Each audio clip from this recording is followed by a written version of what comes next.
I support the Second Amendment, and I want to see it upheld. But I also believe, as 90% of the Ohioans believe, that we need to support background checks and close the loopholes. Yeah. Okay. So do you have anybody who, I guess, maybe would be on the other side of the issue from you, who you respect or who you've talked to about this? I'm not really sure. Let me think about that, okay? I can get you a name. Have you reached out to, like, maybe Ginter in Columbiana? Yeah, I have. Representative Ginter? Is he willing to talk to you? I talked to him. He referred me to one of the House Communications representatives, and been working with that person to try to get a hold of somebody. Okay, yeah. They would probably know. I'm sorry. I could also. That's a great history question there in the legislature. I have been there 1 year, so I'm not really sure of my colleagues right now so much. And my husband might even know. I can ask him. Okay. Yeah. No. Because he was there for 30 years. Right. He's the greatest resource. It's Sure. amazing. I know. No, I understand. Yeah. No. If there's any way you would be able to get me a name, that would be great. Okay. Yeah. So yeah, I guess currently, what is the process of applying for a gun like, and in your mind, how does that need to change, would you say? Well, with Obama's executive order, we actually started a national conversation about this. It would close the loophole for gun sales and gun shows. And we need to make sure that we ensure that this executive order is being enforced at the state level. And we need movement at the state level to make sure that we have a common sense approach to ensure that the Second Amendment rights are upheld and that we keep guns out of the hands of criminals. Yeah, okay. So you would say overall you support the president's executive order that he made maybe a month ago? Yes, I support Obama's executive order, as do 90% of Ohioans support background checks. Okay. Gotcha. I mean, so right now, as I understand it, background checks are a requirement to get a gun, but not at, if you buy them at certain locations like you were mentioning, gun shows or... A gun show or person-to-person, too, in private sales, between people. What we need to really focus on is finding money for mental health issues. We need to increase our ability to take care of people with mental health issues, and we need to increase funds and money for the background checks for gun purchases. And right now in the state, if you purchase a gun online, it cannot be directly mailed to your house. It has to go to a gun dealer, and then at that point you purchase it, and at that point you get a background check. Okay, gotcha. And you'd like to see that change so that it's a little bit sooner in the process you get the background check done? No. I don't know how we would do that with online sales unless you're there in person. But no, it's good that it goes to a gun dealer. Okay. Sorry. Yeah. And I want to make sure that I am in support of a common sense approach to ensuring that our Second Amendment rights are upheld. And I believe that we should be able to have guns, but I want to make sure that they're kept out of the hands of criminals and people with mental issues. Yeah. And right now there's legislation that's being introduced by Representative Nikki Antonio from Cleveland, and she's actually just introduced it today, and it's to keep restriction on guns, keep guns out of the hands of people that have a restraining order, that have mental problems or domestic violence. So it's very specific. Yeah. Gotcha. And I'm planning on co-sponsoring that with her. Okay. Gotcha. Yeah, that's definitely something, another kind of hook for the story that I can mention. So we're Okay. always going to have to deal with guns that are stolen and resold. And, the statistics are just daunting when you look at the people that die from gun violence in 1 year. 32,000 people, 75,000 have survived gun injuries. 100,000 people in a year are affected by shot, murdered, assault, suicide attempts, unintentional shootings. And, I think that we need to look at just common sense steps. And we need to close the gun show and online sale loopholes and make it easy for criminals to easily access firearms. If you compare this to laws for drunk driving, mm-hmm.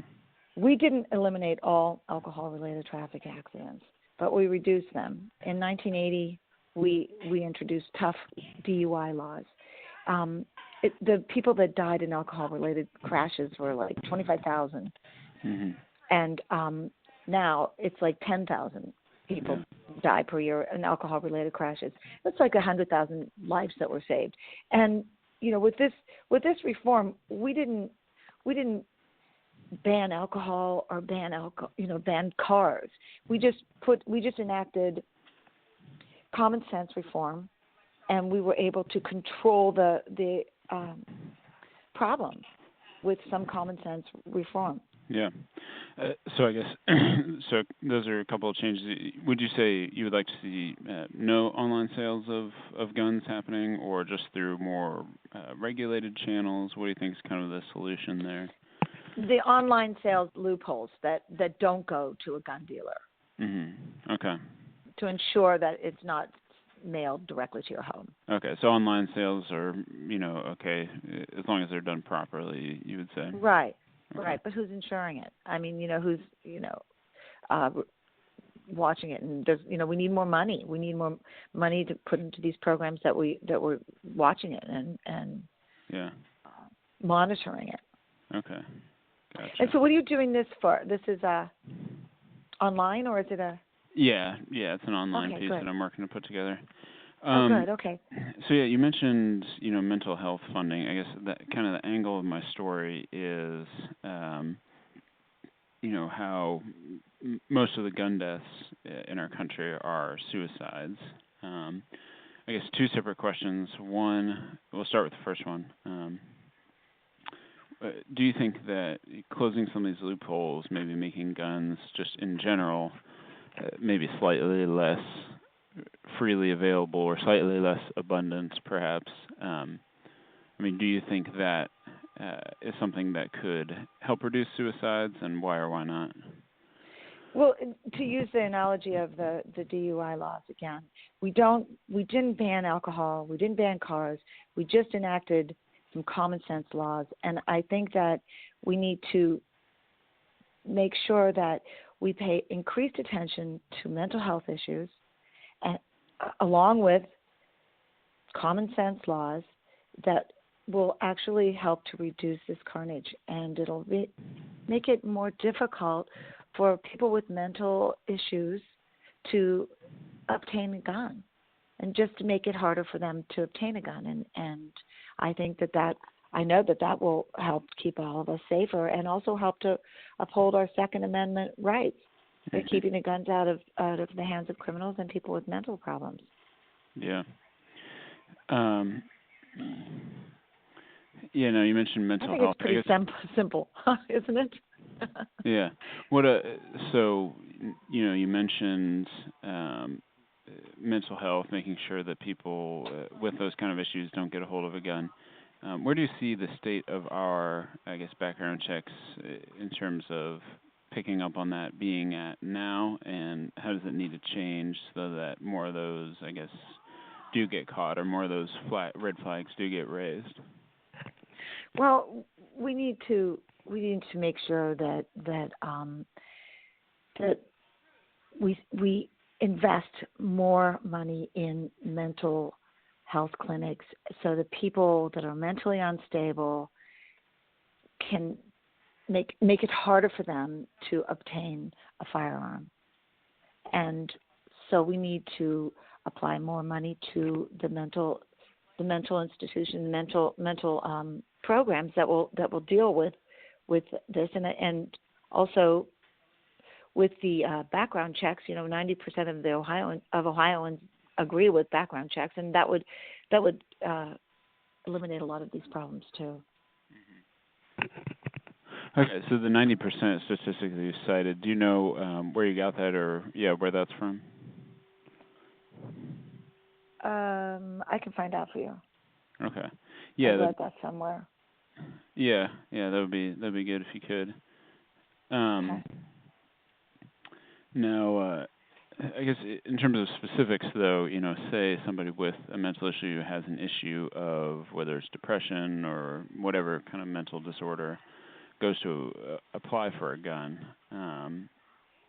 As our system is set up now, there's a chance that person may or may not get, flagged as somebody who has an issue.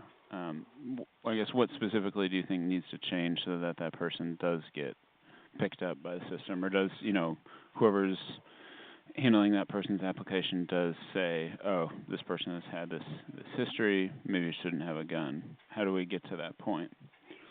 Well, I was just on reading DeWine's Ohio concealed carry laws, and one of the things that we have an antiquated system in place in Ohio, and they are working on trying to improve it daily. People can slip through the cracks, but we need to make sure that enough funds are applied to programs that deal with the background checks or that deal with mental health issues, so that we have more people that can fight this epidemic. Yeah. Are there any, I guess, that you're aware of, any specific loopholes that need to be closed in kind of the from what DeWine said about the background check system? What is it? Just communication that needs to be improved among hospitals and or mental health institutions and gun dealerships? How does that work? It is communications, and it's with our concealed carry license laws. It's really drawn a lot more spotlight to this, so we need to pay attention to it more, and we need to communicate between the offices more. Okay, gotcha. So there's a communications thing. Okay, makes sense. Do you have this Ohio's concealed carry law and license application? Sorry, what did you say? You said you do. I'm going to forward this to you right now while we're talking. No, that'd be great. And then there we go. Just put it right there. Okay, I'm just sending it to you right now. This is the Ohio Attorney General's. I just sent it to you. Okay, cool. Thank Concealed carry, CCW. Okay, yeah. Concealed carry. Thank you. I appreciate it. Sure. So then, what about people who maybe don't have a history of mental illness, but still get a hold of a firearm and end up either I guess specifically just talking about suicide, end up committing suicide? Is there anything from a legislative perspective that can be done about that, or is that not really a legislative issue in your mind? No, I mean it should be something that we need to pay attention. We need to pay attention to gun sales in the state of Ohio. We need to make sure that there's movement at the state level to follow the executive order that President Obama put into place to ensure that guns are kept out of people with mental problems and in the hands of criminals. Mm-hmm. Yeah. But I guess specifically for keeping guns out of the hands of people who commit suicide, is there anything that you think can or should be done, you know, from by lawmakers to try to prevent that from happening? Well, going back to the analogy of the DUI again, when you have tougher laws in place, when you make it harder and you monitor and patrol gun sales and you close the loophole of gun sales at gun shows, then you reduce the amount of criminals or mentally ill people that will have access to guns. You just will be able to reduce it. Okay, so just kind of in general, you think maybe less. Just like we reduce the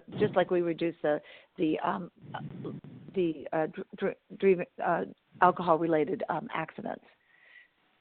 It can be reduced with common sense approach. Gotcha. Yeah. So just if guns were generally less available, then overall fewer people who wind up committing suicide would get a hold of them, and then that might prevent some of those suicides. I guess that's well, right. Not specifically less available, because you have to also know that I do support the Second Amendment, and I do want to see it upheld. But I want to make sure that people are responsible gun owners, and most of the people are. And it's just that keeping the guns out of hands of criminals and people with mental problems, guns that are stolen and resold, or guns that are that are somehow slipped through loopholes. Yeah, that makes in Ohio. Sense. Mm-hmm. And so, there are some people for who, they have a history of mental illness. Like you said, we can spot them maybe through better communication. Sorry, go ahead. Well, it always really does go back to education, and starting from a really young age, and targeting potential problems in very young children. And we need to make sure that we have enough money apply to our schools that we need to we're cutting taxes to businesses and corporations, and those are their taxes could contribute to paying for better education.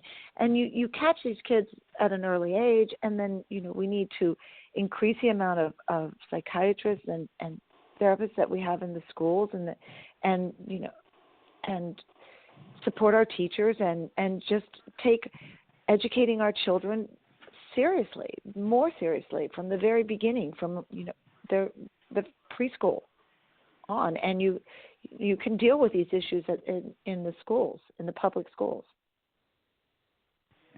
Yeah, that makes sense. So, I mean, there are some people, like we were saying, for whom there are signs, either mental illness or criminal history. But how do you keep guns out of the hands of people who, for whom there are no signs? Or is that just something that is more of an on-the-ground, people being aware of, suicidal tendencies or anger or loneliness or whatever, and not right? Like, how do you go about tackling that problem, I guess? And there can be programs in schools where you talk to the children about these issues at a very early age, and then also to compare it to the DUI rules.